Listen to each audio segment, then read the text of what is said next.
Hello all, எல்லாரும் எப்படி இருக்கீங்க? நல்ல தலன்னு கொதிச்சுட்ருக்கு இல்லையா? பார்த்தோன்னே சாப்பிட்ணும் போல் இருக்குது. மோஸ்ட்லி நிறைய பேருக்கு தெரியும். இன்றைக்கி நம்ம பண்ண போகிறது வந்து மட்டன் கிரேவி தான் பண்ண போகிறோம். கொஞ்சம் டிஃப்ரெண்ட்டாக பண்ண போகிறோம்.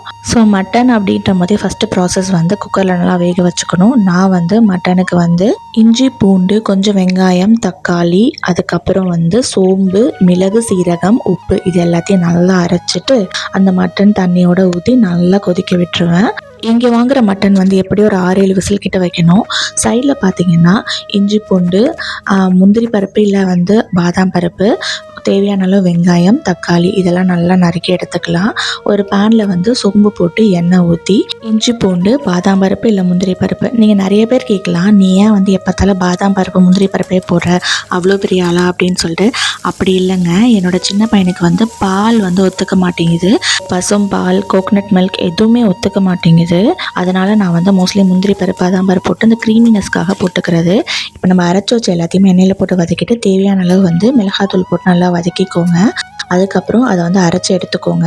ஒரு கடாயில் வந்து எண்ணெய் ஊற்றி சோம்பு போட்டு சின்ன வெங்காயம் போட்டு நல்லா வதக்குனதுக்கப்புறம் கரம் மசாலா தூள், அதுக்கப்புறம் வந்து மட்டன் மசாலா இருந்தால் மட்டன் மசாலா போட்டுக்கோங்க. அதுக்கப்புறம் வேக வச்சு எடுத்த இந்த கறியை வந்து நல்லா எண்ணெயில் போட்டு வதக்கி எடுத்துக்கோங்க. வதக்குனதுக்கப்புறம் நம்ம அரைச்சி வச்சுருக்கோம் இல்லையா விழுது, அந்த விழுதை வந்து குழம்புல ஊற்றிக்கோங்க. மோஸ்ட்லி நான் ஏன் அரைச்சி ஊற்றுறேன் அப்படின்னா, பசங்களுக்கு வந்து அந்த ஆனியன் அப்புறம் வந்து இந்த தக்காளி இதெல்லாம் வந்து வாயில் படாமல் இருக்கணும் அப்படின்றதுக்காக பண்ணுறது. வேறு ஒன்றும் இல்லை. அதுவும் இல்லாமல் இன்றைக்கி டிஃபனுக்கு வந்து என் பையன் கண்டிப்பாக இந்த மாதிரி பண்ணி கொடுங்க அப்படின்னு கேட்டான். அதனால தான் இன்றைக்கி தோசைக்காக பண்ணுறேன். கண்டிப்பாக ட்ரை பண்ணி பாருங்கள். சாதத்துக்கும் நல்லாயிருக்கும். அதோட சப்பாத்தி, இட்லி, தோசைக்கெலாம் ரொம்பவுமே சூப்பராக இருக்குங்க. அரைச்சி வச்சிருக்க பேஸ்ட், அதுக்கப்புறம் வந்து அந்த சூப் எல்லாமே வந்து நல்லா ஊற்றி கலக்கினதுக்கப்புறம் மல்லித்தூள், புதினா போட்டு நல்ல சிம்மில் வச்சு நல்லா வேக வச்சுருங்க. அப்புறம் ஒரு 15 மினிட்ஸ் கழிச்சு எடுத்து பார்த்தீங்கன்னா ரொம்ப டேஸ்டியான மட்டன் குழம்பு ரெடி ஆகிடும். சைடில் எண்ணெய் பிரிஞ்ச அளவுக்கு கொதிக்க விட்டாலே போதும், செம்ம டேஸ்டியாக இருக்கும். இதை நான் ரெகுலராக பண்ணுங்கன்னெலாம் சொல்லுங்கள். என்றைக்காவது கொஞ்சம் டிஃப்ரெண்ட்டாக பண்ணி பார்க்கலான்னு நினைப்போம் இல்லையா?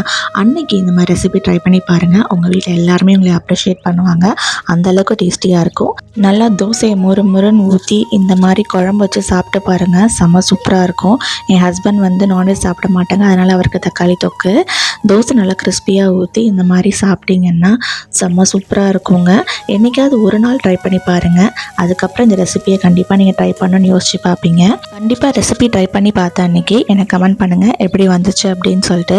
Please support and subscribe my சேனலுங்க. நீங்கள் சப்போர்ட் பண்ணுறதன் மூலயமா தான் இன்னும் நிறைய வீடியோஸ் போடுறதுக்கு எனக்கு ஒரு ஹெல்ப்ஃபுல்லாகவும் இன்ட்ரெஸ்ட்டாகவும் இருக்கும். இந்த மாதிரி நிறைய புது ரெசிபீஸும் உங்களுக்கு கூட ஷேர் பண்ணணும்னு எனக்கு தோணும். ஓகே ஃப்ரெண்ட்ஸ், இந்த மாதிரி நீங்கள் வேறு என்ன ரெசிபி புதுசாக ட்ரை பண்ணீங்க, உங்கள் கிட்ஸ் வந்து ரொம்ப என்ஜாய் பண்ணி சாப்பிட்டாங்க அப்படின்றத கமெண்ட் பண்ணுங்கள். ஓகே, பாய்.